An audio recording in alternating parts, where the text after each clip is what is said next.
Thank you for tuning in to the latest edition of the 12 Kyle podcast. Whether you're listening during your commute, while working out, or just relaxing at home, we appreciate you. Every download, every listen, and every subscription means a lot. Up next, the 12 Kyle podcast. So once everybody crossed the street, there was this big circle and Rocky and Mandy started throwing haymakers at each other, not connecting at all. Not connecting at all. And so I think Rocky got one in, and then Mandy hit her with a two-piece, boom, boom, like that. And then, of course, devilish, horny little boys like myself in 8th grade, you know why we're here. We're waiting for the bras to pop. Waiting for the bras to pop. And suddenly, Mandy's bra popped off. And boy, we caught a sight because she was way more developed in the 8th grade than, any of the other girls were. So it was a sight to see. We only caught a glimpse, but we caught enough of a glimpse. And to this day, I can't tell you who won, but that's just some of the shenanigans we had the last day of school, fighting.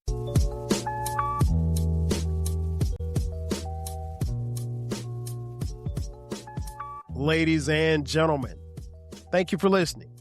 Thank you for downloading. And thank you for subscribing to the latest edition of the 12 Kyle podcast. I am your boy, 12 Kyle. I want to thank you all for tuning in as you do each and every week. Shout out to those of you who are watching on YouTube. Man, check this out.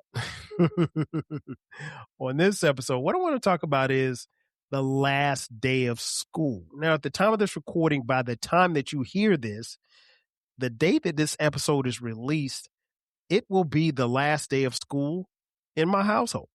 What I mean by that is our daughter, she will be completing her freshman year in high school. And when I tell you that this year has gone by extremely fast, it's almost like we blinked and the year was over.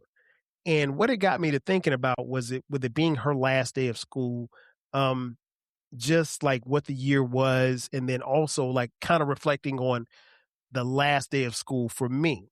Now, first, like, as I mentioned, she finishes her freshman year today. And I'll be honest, not only was it a blur, but it kind of got off to a rocky start. And what I mean by that is not so much as academically, because I don't think she got any, she's had all A's, right? So getting all A's is cool. I mean, it's great, better than me, right? But, socially, it was something different for her because you go from being in middle school to high school, and you're at this high school, and she's at the same high school where her brothers went to school.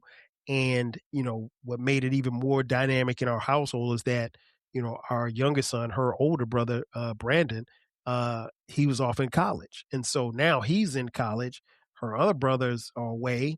And, it's just her. And it's like for the first time, we only have one child in school, which, I don't even remember the last time it happened. As many of you know, we had 3 boys and our daughter, Skylar.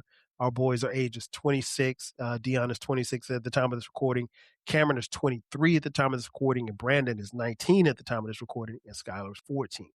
And so this was something new to just have one child in school. And, she's starting high school and, you only know a handful of people. And while she's familiar with the school, it was just different. So, there was some trepidation on my part, just nervousness. And, I wasn't sure if she liked the school, even though, it's where she goes to school and everything. But it took a minute, for her to find her, her crew and everything like that. And she settled in. And like I said, work-wise wasn't a problem. Socially was where it was. But, coming off of that, going into that, it's amazing that we've reached the last day of school. But what's interesting is like making me think about my last days of school. So I wanted to reflect back a little bit. I don't know about y'all, but like one of my most fondest memories of the last day of school were the fights. Every year, probably from the time I was in the 5th grade, at least through middle school. And for me, middle school was 7th and 8th grade. We didn't have 6th, 7th, and 8th like most of you did. but yeah, middle school, there was, in elementary school, there was always fights. And the reason being is because I think there's a segment of kids who, they want to fight, or they dislike this person and they've been holding it in all year long. And the last day of school, it's like, I'm going to get my payback. If you push me in the lunch line that day in February, I held on until the end of May, and we're going to squabble. And so I'm amazed at how people held grudges that long, or held the pent up frustration that long, to want to fight. But every year, without fail, fifth grade, sixth grade, seventh grade, eighth grade. I don't recall any fights in high school, but there were definitely fights in middle school and elementary school. And people just they wanted their get back, and I get it, to some degree. But again, if something happened, I mean, like, what you?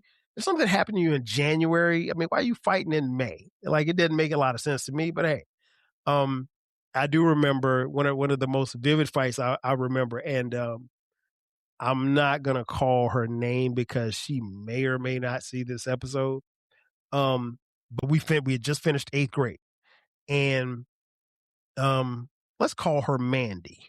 'Cause I didn't go to school with any Mandy. So Mandy had a she had a beef with a girl named Rocky, and it was over a boy, of course.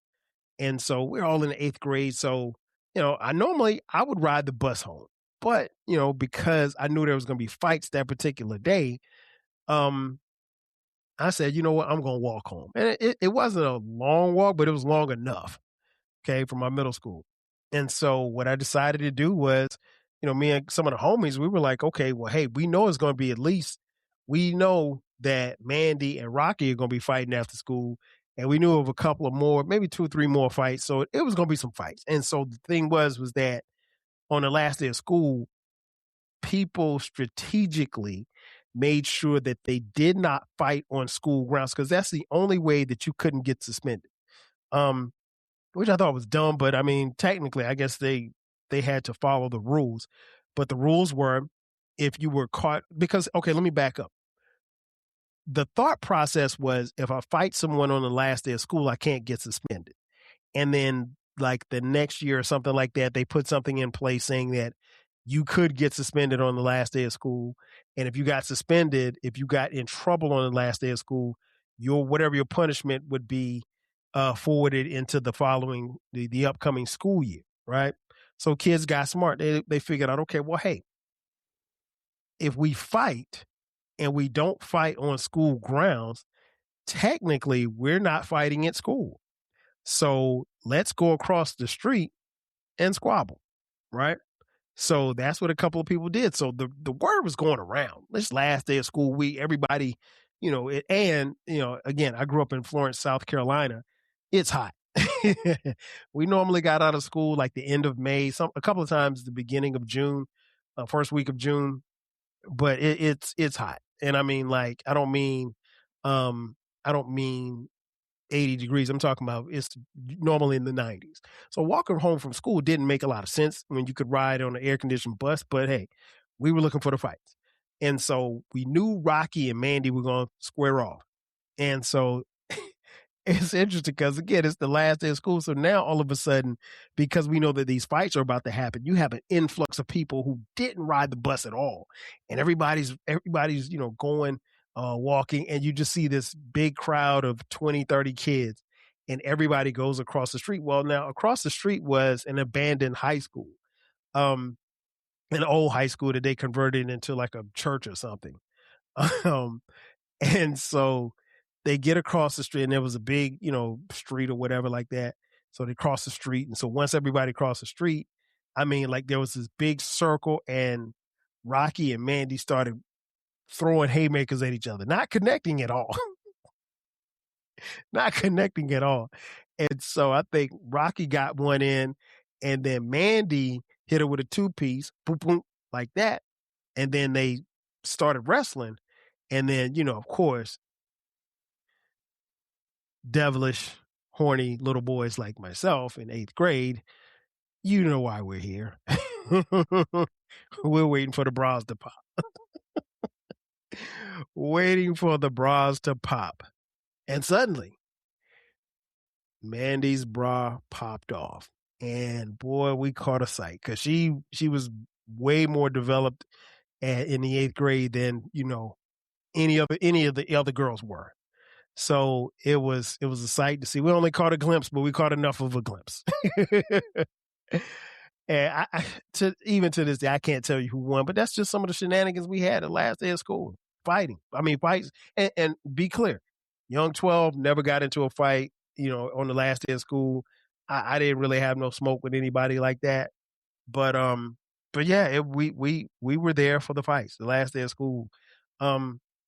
Another staple for the last day of school was it was the it was a time where you said goodbye for the summer. Um, we didn't have cell phones back then, right? So we're talking this is, late 80s. We didn't have cell phones. And if there was a cell phone, none of us could afford a cell phone. That was the bag phone, the brick phone back in those days. That you had in your car, right? So, and there was no social media. And, you might have you probably had your friend's phone number, home phone number, right? But unless your friends lived in your neighborhood, at least again, where I lived in Florence, South Carolina,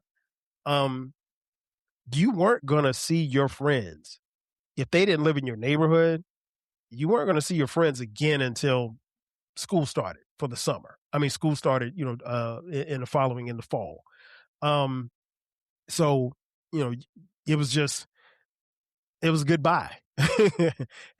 It literally and figuratively was goodbye. And so anybody in your neighborhood who wasn't in your neighborhood, particularly girls, you try to get their phone numbers and stuff like that because you wanted to stay in touch. I remember some girls, I remember at least 3 girls, we exchanged addresses. One girl, she was going out of town. She said she was going to write me a letter. She didn't, but she said, but she said she was. And then I had I had a girlfriend at the time when I was in 8th grade, and I think she came to Atlanta for the summer, and we actually wrote each other a couple of letters. I do remember that, which is crazy. Sending a letter back then is wild. Because I mean, like, what are you going to talk about? But then that makes sense because if you think about it, if you're my girl and we're used to talking on the phone every day, well, guess what we can't do? If you're in Atlanta, we can't talk on the phone because why? Calling Atlanta to Florence was something that we call long distance. And they weren't going to pay for long distance because let me let you in on a little secret, folks. Long distance cost. And a long distance call from Florence to Atlanta might cost you $10. And we ain't had no money. So you had to write letters. So like I said, it was pretty much goodbye for the summer. Now it wasn't goodbye for those who went to summer school. And what was interesting about summer school, at least for me in my era, I don't know anybody who went to summer school to get ahead. Like if you went to summer school, this is because you failed. And either you failed a class and you had to pass a class to move forward, or maybe you failed a class and your mom put you in that class for the summer. But those cases were rare. Most of the people that I know went to summer school so they could pass. And, the last thing you wanted to do was fail a class and have to repeat a grade.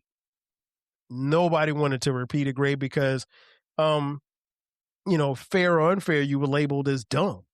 And, I'll be honest, we made fun of kids who failed grades. And so if you got held back a year and, we made fun of you. Like I know, I know a couple of people who really should have graduated with me in the class of 1991 from high school, and they graduated in the class of 1992.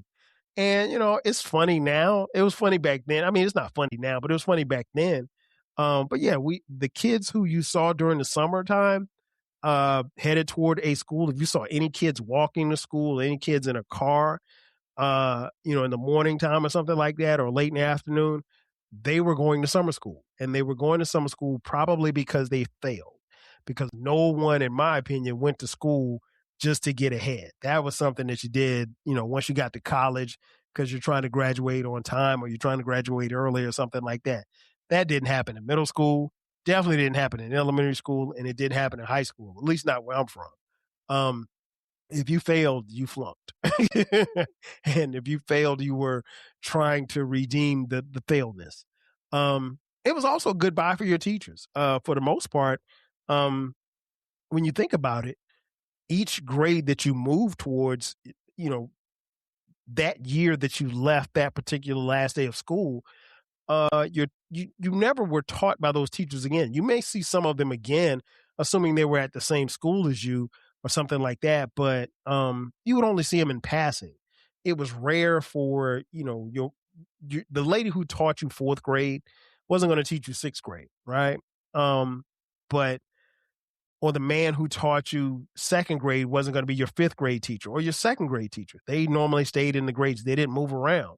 So it was also goodbye for your teachers. And so, it could be sad to some degree, leaving the teachers, particularly if there were teachers that you really liked and teachers that you cared about. I tell anybody, the greatest elementary school teacher, the greatest teacher ever in the history of teachers is Miss Nanny's Harris. She was my fourth grade teacher. Also a friend of the family. Miss Harris is the greatest. I don't care what anybody says. I don't even know if Miss Harris is still teaching now. She's probably retired because Miss Harris got to be she's like the same age as my mom. She's got to be in her 70s, but Miss Harris is the GOAT. And, I was legit sad to leave her class. And honestly, when I look back on it, Mrs. Harris's class was the last time when I was in the fourth grade that I got all A's across the board. I never got all A's again. I'd have A's and B's and stuff like that, but never all A's. So yeah, shout out to Mrs. Harris.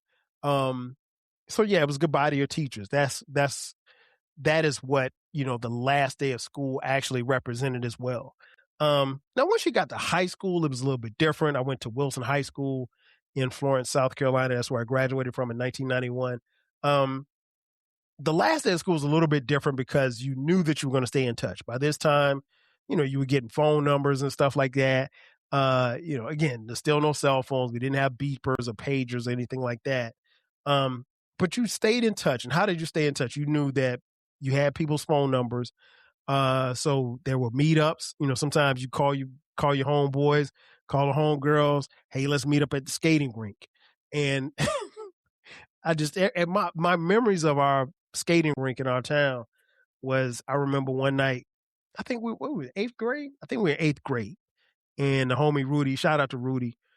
Rudy, had us go to the skating rink because he was meeting this girl. This girl didn't even live in Florence. She lived in like Darlington, which was the next town over.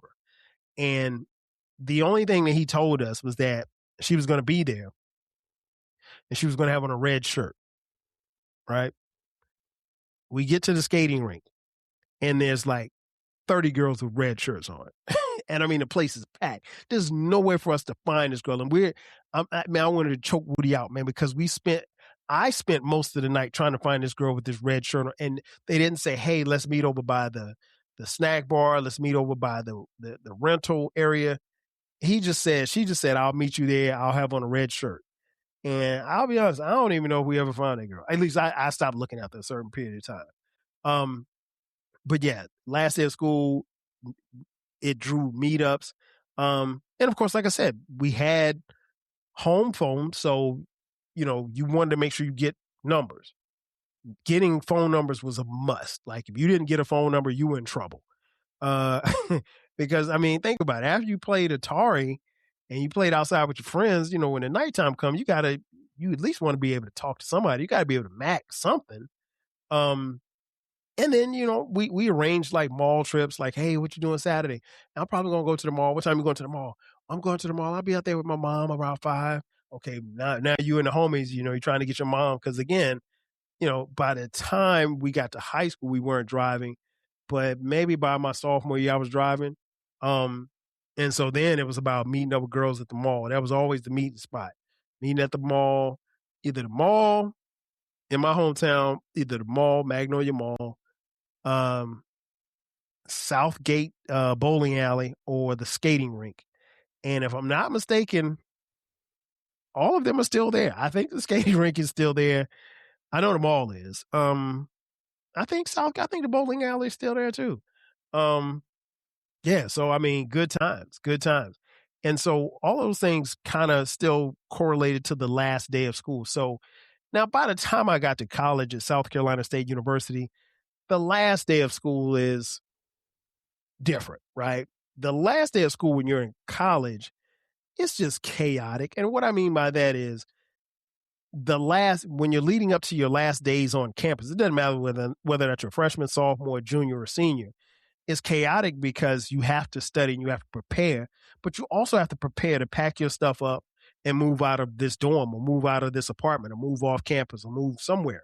You got to, wherever you are, you got to leave. Unless you just were like a local and you had a spot on campus or you had a spot off campus and you didn't have to leave or anything like that, or you have family in the area. More often than not, you had to have, you know, the pressure of finals, which was in and of itself enough. And then also moving. And, it sounds simple on the surface, but the reality is you have all of this stuff, excuse me, all of this stuff that you brought to college that particular year, right? And not only that, but what about the stuff that you accumulated throughout the entire school year? If you don't start taking stuff home or taking stuff and putting it in storage or wherever you're going to do, whatever you're going to do with it, uh, that stuff accumulates. And so you don't want to have a situation where, you got a bunch of stuff and you don't have any idea as to how you're going to transport it back.